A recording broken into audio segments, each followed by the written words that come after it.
नमस्कार, स्वागत है आप सभी का। आप देख रहे हैं एबीपी गंगा। मैं हूं आपके साथ राजीव ढोंडियाल। शुरुआत करें बुलेटिन की। सबसे पहले बड़ी खबर आपको देंगे बस्ती से। आइसोलेशन वार्ड से महिला गायब हुए हैं। आइसोलेशन वार्ड से एक महिला गायब हो गए हैं। जिला अस्पताल प्रबंधन की बड़ी लापरवाही बस्ती में देखने को मिली है। आइसोलेशन वार्ड में एक महिला थी जो गायब हो गई। खबर बहुत बड़ी है क्योंकि ये महिला कोरोना के पॉजिटिव बताए जा रहे हैं। सतीश हमारे संवाददाता इस खबर पर आपको और ज्यादा अपडेट जानकारी देंगे। सतीश, देखिए, ये महिला 15 मई को हरियाणा से ट्रक में सवार होकर बस्ती पहुंची थी और टोल प्लाजा पे इस महिला को जब ट्रक से उतारा गया तो ये महिला बेहोश होकर वहां गिर गई। उसके बाद स्वास्थ्य विभाग की टीम मौके पर पहुंची और इसको जिला अस्पताल में एडमिट कराया। उसके बाद कुछ सिम्टम कोरोना के दिखे स्वास्थ्य कर्मचारियों को, तो उन्होंने इसकी कोरोना जांच के लिए सैंपलिंग कराई और जब 20 तारीख को इसको कल रिपोर्ट आई है तो इसकी तलाश की जाने लगी। तो ये जानकारी मिली कि ये महिला अपने बेड पर है ही नहीं और लापता हो गई है। फिलहाल ऐसी जानकारी पुलिस को मिली है जब पुलिस ने छानबीन की है कि ये महिला गाजीपुर की रहने वाली थी और यहाँ से वो अपने परिजनों को बुलाकर गाजीपुर चली गई और गाजीपुर से वो अपने मायके बलिया चली गई है। इसके बाद जिला प्रशासन के द्वारा बलिया के डीएम को इस बात की सूचना दे दी गई है और जिस गाँव की वो महिला रहने वाली है वहाँ पर स्वास्थ्य विभाग की टीम पहुंची और इस महिला को अब कोरोना वार्ड में एडमिट किया गया है। फिलहाल यहाँ पर जब महिला जो जिला अस्पताल के रिकॉर्ड है, इस रिकॉर्ड में महिला एडमिट है और किसी को ये भनक नहीं लगी कि ये महिला यहाँ से जा रही है या चली गई है। तो ये बड़ी लापरवाही अस्पताल के स्टाफ और कर्मचारियों की यहाँ देखने को मिली। जी सतीश, आपका इस तमाम जानकारी के लिए धन्यवाद। तो बस्ती से कोरोना पॉजिटिव महिला बलिया पहुंच गई और बलिया में अब उसको आइसोलेट किया गया। इस बीच में किसी को पता ही नहीं चला। खबर अब श्रावस्ती से, जहां पर 4 साल का बच्चा कोरोना का संक्रमित मिला है। 4 साल का बच्चा कोरोना संक्रमित श्रावस्ती में मिला है। 4 साल के मासूम की कोरोना की रिपोर्ट पॉजिटिव आई है। हड़कंप मचा है। 4 साल का बच्चा कोरोना पॉजिटिव मिला है और मासूम समेत 4 नए कोरोना के पॉजिटिव केसेस मिले हैं। इसके साथ साथ संत कबीर नगर से भी 6 कोरोना के पॉजिटिव केसेस मिले हैं।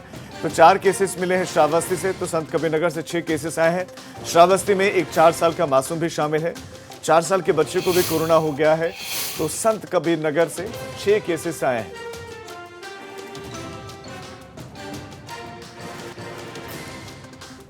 केसेस बढ़े हैं और श्रावस्ती से और ये खबर हम आपको दे रहे हैं संत कबीर नगर से, जहां पर 6 कोरोना के पॉजिटिव केसेस मिले। मुंबई से लौट रही बुजुर्ग की मौत हो गई है। सिद्धार्थनगर बॉर्डर पहुंचने पर बुजुर्ग महिला ने दम तोड़ दिया है। बड़ी खबर आपको दे दें, एक बुजुर्ग की मौत हो गई है। बॉर्डर पर जैसे पहुंचे, सिद्धार्थनगर बॉर्डर पर पहुंचने पर एक बुजुर्ग की मौत हो गई है। मुंबई से लौट रहे एक बुजुर्ग की मौत हुई है और घर लौटते वक्त 75 साल की बुजुर्ग की मौत हुई है। ये बुजुर्ग महिला 29 लोगों के ग्रुप में आ रही थी और इनकी मौत हो गई है। देर रात करीब 2 बजे का ये मामला है। 2 बजे घर पहुंचने से पहले उनकी मौत हो गई।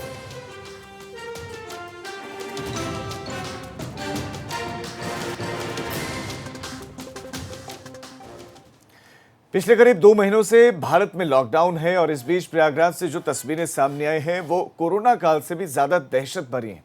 इन तस्वीरों में वहशियत है, दरिंदगी है और सबसे बड़ी बात, दर्जनों लोगों के सामने मरती इंसानियत भी है। ये तस्वीरें कमजोर दिल वालों के लिए बिल्कुल भी नहीं है, लिहाजा इन तस्वीरों को कमजोर दिल वाले ना देखें।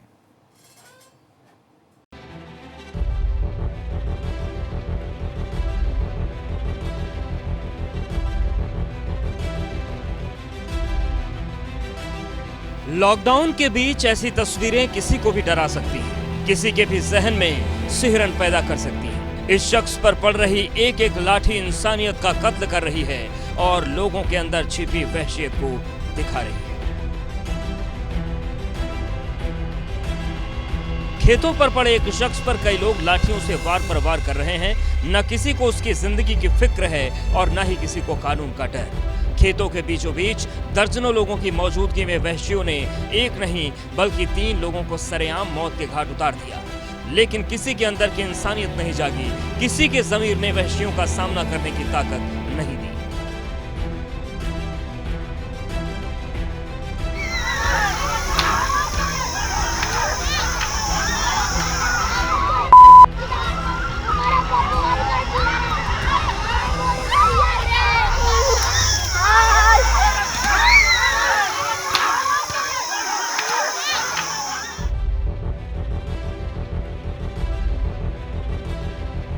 इस दौरान जो भी चीख पुकार और मदद की गुहार लगाती आवाजें आ रही हैं, वो उन लोगों के परिवार की महिलाओं की हैं जो लोगों से मदद की गुहार लगा रही हैं और वहशियों को लानतें दे रही हैं।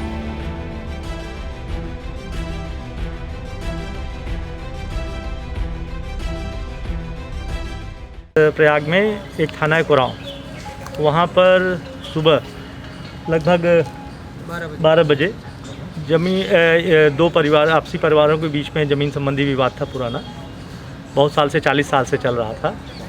उसी में ज़मीन की जुताई को लेकर विवाद हुआ और परिवार में ही एक पक्ष के 3 लोग की मृत्यु हो गई। प्रयागराज के कुराऊं थाना क्षेत्र में अंजाम दी गई इस खौफनाक वारदात के पीछे जमीन का विवाद था, जिसे कुछ दरिंदों ने 3 लोगों के खून से सींच दिया। जमीन को लेकर एक ही परिवार के 2 पक्ष इस कदर एक दूसरे के खून के प्यासे हो जाएंगे, इस इलाके के शायद किसी भी शख्स ने ये नहीं सोचा होगा। दोनों परिवारों के बीच जमीन को लेकर चिंगारी पिछले 40 सालों से सुलग रही थी, लेकिन बीते बुधवार को जब किसी बात को लेकर घर के युवकों के बीच कहासुनी हुई तो उस सुलगती चिंगारी ने आग पकड़ ली, जिसकी वजह से सरेआम 3 लोगों के कत्ल को अंजाम दिया गया।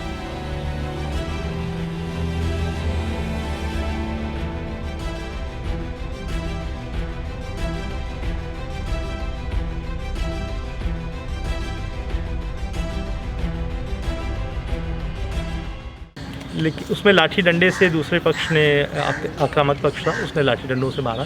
तो एक तो मौके पे फिर हम लोग जल्दी वहाँ से पुलिस की मदद से, एम्बुलेंस से उनको मेडिकल कॉलेज लाए थे, लेकिन यहाँ आकर के उन लोगों की मृत्यु हो गई। ये पारिवारिक विवाद है, 40 वर्षों से ज़मीन का मामला चल रहा है, चकबंदी और ज़मीन की समस्या है। और अभी हमारी फोर्स वहाँ पे है, एसएसपी गए हैं, मौके पे हैं, पूरी फोर्स वहाँ पे लगी है, शांति व्यवस्था की स्थिति नियंत्रण में है।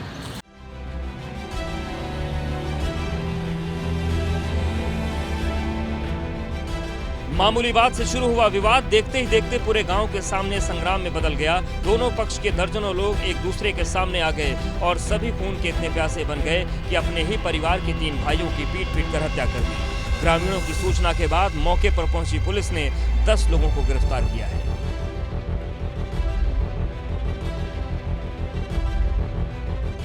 अभी तक जो हमें सूचना, एक तो मौके पे और 2 लोग यहाँ हॉस्पिटल में लाए गए थे, इनकी डेथ हो गई है। 3 लोगों की यानी कि मौत जी, और इसमें 10 लोगों की गिरफ्तारी हुई है। पुलिस मौके पे है, एसएसपी खुद मौके पे है। तीनों मृतक सर भाई हैं जी, ये एक ही परिवार के लोग हैं और ये परिवार के ही ज़मीन का विवाद है और इसमें जो भी सख्त कार्रवाई होगी, असले सीज करने की, एनएसए लगाने की, गैंगस्टर लगाने की सारी कार्रवाइयाँ होंगी।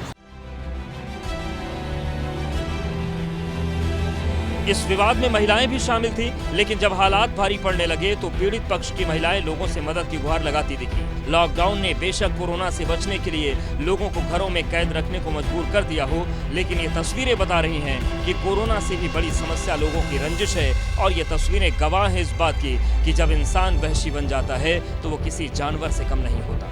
प्रयागराज से मोहम्मद मोइन की रिपोर्ट, एबीपी गंगा।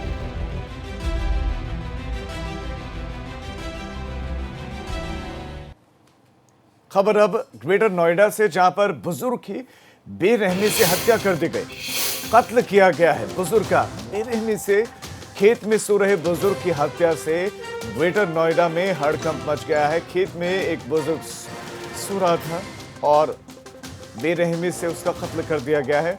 पुलिस ने पोस्टमार्टम के लिए शव को भेज दिया है। दनकौर कोतवाल इलाके के इसेपुर गांव की घटना है, जहां पर खेत में सो रहे एक बुजुर्ग को मार डाला है, मौत की नींद सुला दिया है।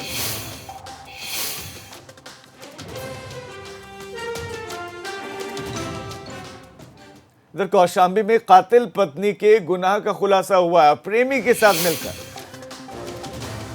पति की हत्या की थी। कौशाम्बी में कातिल पत्नी के गुनाह का खुलासा हो गया है और उसी ने अपने प्रेमी के साथ मिलकर अपने पति को मार डाला, अपने पति की हत्या कर दी। 18 मई को पति की गला दबाकर उसने हत्या की थी।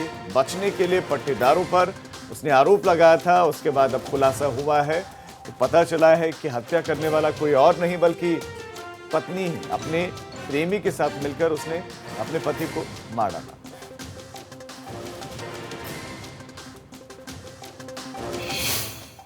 और इस बीच एक और बड़ी जानकारी आपको दे दें, लखनऊ में मुख्यमंत्री योगी आदित्यनाथ टीम 11 की बैठक कर रहे हैं। तस्वीरें आपके सामने हैं। मास्क लगाए हुए मुख्यमंत्री योगी आदित्यनाथ आपको दिखाई दे रहे हैं।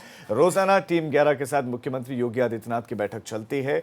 बैठक एक बार फिर से ये शुरू हो गई है। तस्वीरें हैं, बैठक में तमाम अधिकारी मौजूद हैं। मुख्यमंत्री अब सभी अधिकारियों से एक एक करके बातचीत करेंगे। सभी अधिकारी अपना फीडबैक देते हैं कि प्रदेश की कोरोना से लड़ने में इस वक्त किस तरह की स्थिति है, किस तरीके से लड़ा जा रहा है।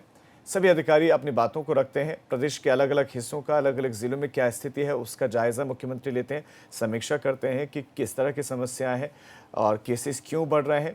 और सिर्फ केसेस ने, कोरोना से इतर राहत क्या सामग्री लोगों को मिल रही है या नहीं मिल रही है, खाने के पैकेट्स मिल रहे हैं या नहीं मिल रहे हैं। अब चूँकि रियायत मिली है तो रियायत के दरमियान क्या कहीं रियायत का गलत इस्तेमाल तो नहीं हो रहा है, क्या आप सभी दुकानदार या लोग एहतियात बरत रहे हैं, नहीं बरत रहे हैं, तो हर एक पहलू पर बात की जाती है। ये टीम 11 उन्होंने विशेष कोरोना से लड़ने के लिए बनाई है। खबर बरेली से, जहां पर बरेली में पास के लिए घूसखोरी का खुलासा हुआ है और 2500 रुपये लिए जाते हैं। यहां पर पास बनवाने के लिए बरेली में पास बनवाना हो तो 2500 रुपये लिए जाते हैं। कलेक्ट्रेट के कर्मचारी की मिली भगत का खुलासा हुआ है। एक ऑडियो वायरल हुआ और ऑडियो वायरल होने के बाद ये खुलासा हुआ है। चपरासी पर गाज गिरी है, चपरासी पर केस दर्ज हुआ, निलंबित भी कर दिया गया। लेकिन यहाँ पर बड़ा सवाल ये होता है कि सिस्टम को भीतर से खोखला करने वाले ऐसे लोगों को क्यों नहीं देखा जाता, ऐसे लोगों की मॉनिटरिंग क्यों नहीं होती है। या कहीं ऐसा तो नहीं है कि आला अधिकारियों का इनको समर्थन हासिल होता है इसीलिए वो मौन रहते हैं, वो अपना खेल करते रहते हैं, 2500 रुपये लेकर एक पास बनवाते हैं और पैसा जेब में भर देते हैं और खुलासा होने पर अधिकारी कार्रवाई करते हैं। आया था और एक ऑडियो रिलीज हुआ था, तो उसको हम लोगों ने प्रथम दृष्टया देखा उसको, और प्रथम दृष्टया मामला सही पाने पे हम लोगों ने तत्काल उसको हटाया और उसको निलंबित किया और एफआईआर भी दर्ज हम लोगों ने करा दिया है उसमें। कि ये सरकार को के लिए एकदम स्पष्ट है कि हम लोग जीरो टॉलरेंस की नीति रखेंगे और कोई भी इस तरह से अनियमितता करेगा तो कठोर कार्रवाई। प्रयागराज में एडीजी प्रेम प्रकाश की बड़ी कार्रवाई देखने को मिली है। चौकी इंचार्ज बड़ोखर समेत 2 पुलिसकर्मी उन्होंने सस्पेंड कर दिए। काम में लापरवाही बरती थी, लिहाजा सस्पेंड कर दिया गया। चौकी इंचार्ज बड़ोखर समेत 2 पुलिसकर्मी सस्पेंड हुए हैं और इन पर आरोप की काम में लापरवाही ये बरत रहे थे, लिहाजा चौकी प्रभारी और सिपाही पर ये गाज गिरी है, सस्पेंड कर दिया गया है इनको। ये कार्रवाई एडीजी ने की है, एडीजी प्रेम प्रकाश ने ये कार्रवाई की है। चौकी इंचार्ज बड़ोखर समेत कुल 2 पुलिसकर्मी सस्पेंड हुए हैं और ये चौकी प्रभारी हैं, तो जबकि दूसरा सिपाही है, इनको सस्पेंड किया गया है। इन पर आरोप है कि लापरवाही ये बरत रहे थे काम में लापरवाही बरतने पर अब ये कार्रवाई हुई है, सस्पेंड कर दिया गया है।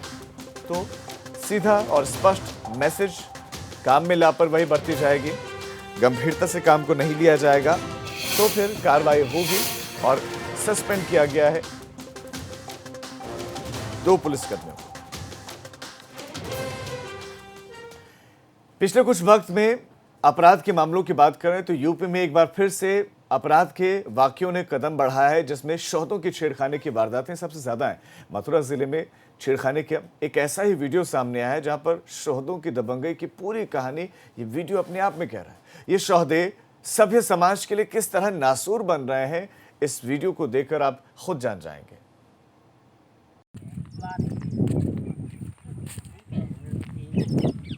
तो क्यों है ये पागल मुझे बताते हैं? तारी मोह बुद्धि खराब है किसे?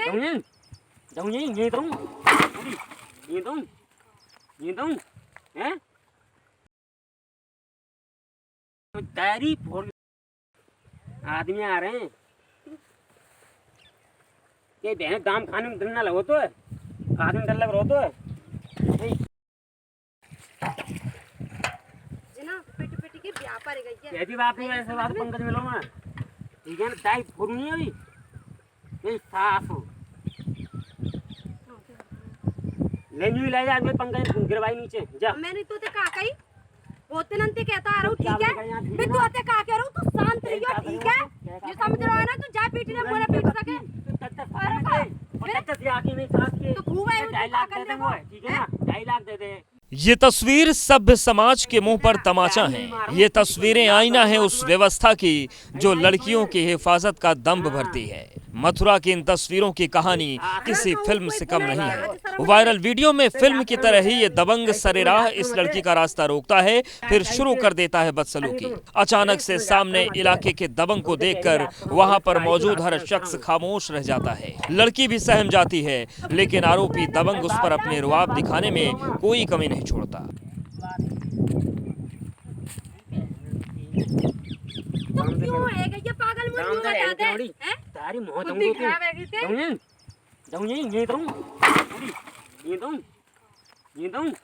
हैं तारी फोड़ आदमी आ रहे हैं। लेकिन इतने पर भी उसकी हरकतें खत्म नहीं होती। लड़की उसके सामने से हटने के लिए अपना रास्ता बदलती है तो आरोपी न केवल दोबारा उसका रास्ता रोकता है, बल्कि हाथों में पकड़े डंडी से उसे पीट भी देता है। दबंग की इन हरकतों को पीड़ित लड़की चुपचाप सहती रहती है, क्योंकि ये उसके साथ पहली बार नहीं हो रहा था। इसके पहले भी आरोपी लड़की को कई बार तंग कर चुका है, लेकिन पिता और भाई की जान की सलामती के लिए लड़की चुप रहना ही मुनासिब समझती है। हम पानी भर के गए थे, ये काफ़ी दिनों से पीछे पड़ रहा था, हम नहीं कर रहे थे, इसलिए हम पानी भर के आए। इसने बाइक रोक रही गंदी गंदी गाली दी थी।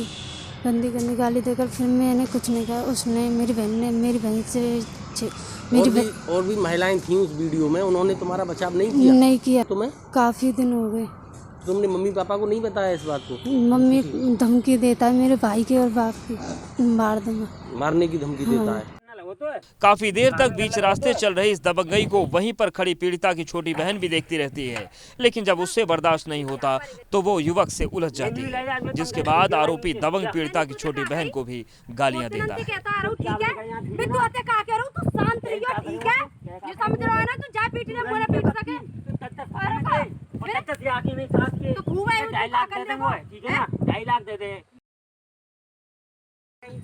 दारी नहीं मार कुछ लाल कर दो, मार तो ऐसा ये समझ में। हाँ ये अरे कहूं कोई पुनाई नहीं आज शर्म ना रही। आश्रम ऐसे तुम्हें आश्रम आते यार कहते अरे तुम हैं तुम्हें आश्रम आते, हम तो कह रही आश्रम हमें सिखा तू आश्रम। अब कितनी दूर है ना बात कह दिया बात पंकज मिलो में। मामला सुरीर थाना क्षेत्र के नगला गांव का है। इलाके में इस वक्त दबंग का ये वीडियो तेजी से वायरल हो रहा है। पीड़िता के पिता के मुताबिक आरोपी इलाके में रहने वाला पंकज है, जो उनकी बेटियों को पिछले काफी वक्त से परेशान कर रहा था। इस बार दबंग की हरकतों को देखने के बाद पीड़ित परिवार ने पुलिस से मदद की गुहार लगाई है। तू क्या कह रहा है? बोल तू क्या करेगा? ते पैसा काय के मुंह में खाए बाण बनकर बाकी दे दियो, पैरे का उन्हें दे दियो। ऐसे में आंधे अभी तो ट्रेलर फिल्म दिखाऊंगा तो हारूंगा भी। सर हमारी बेटी पानी भरने के लिए गई थी तो वहाँ बाइक लेकर पहुँचा, बाइक रोककर इनको गंदी गंदी गाली देने लग गया और मारपीट करने लगा, हाथ पकड़ के जंगल की तरफ खींचने लगा। दूसरी लड़की ने बोला तो उसको बड़ी को छोड़कर दूसरी को पकड़ के ले जाने लगा। और इसका जो वीडियो जो वायरल हो रहा है वो इसी का है? हाँ सर। तो ये वीडियो किसने बनाया है? ये इसके साथ के लड़कों ने बनाया है। वायरल वीडियो और पीड़िता के पिता की फरियाद पर पुलिस ने आरोपी के खिलाफ केस दर्ज कर उसे गिरफ्तार कर लिया है। थाना सुरीर जनपद मथुरा में एक गांव में युवती के साथ छेड़छाड़ करते हुए वीडियो बना लेने की बात प्रकाश में आई है। इस संबंध में अभियोग पंजीकृत कर लिया गया है। अभियुक्त की गिरफ्तारी की जा चुकी है और अन्य साथ संकलन कर विधिक कार्रवाई की जाएगी। वायरल वीडियो ग्रामीण इलाके में दबंगों की हकीकत को बयां कर रहा है, साथ ही सभ्य समाज के लिए आईना भी है कि अगर समाज में बेटियों को सुरक्षित रखना है तो ऐसे दबंगों के खिलाफ आवाज बुलंद करनी होगी। मथुरा से सौरभ गौतम की रिपोर्ट, एबीपी गंगा।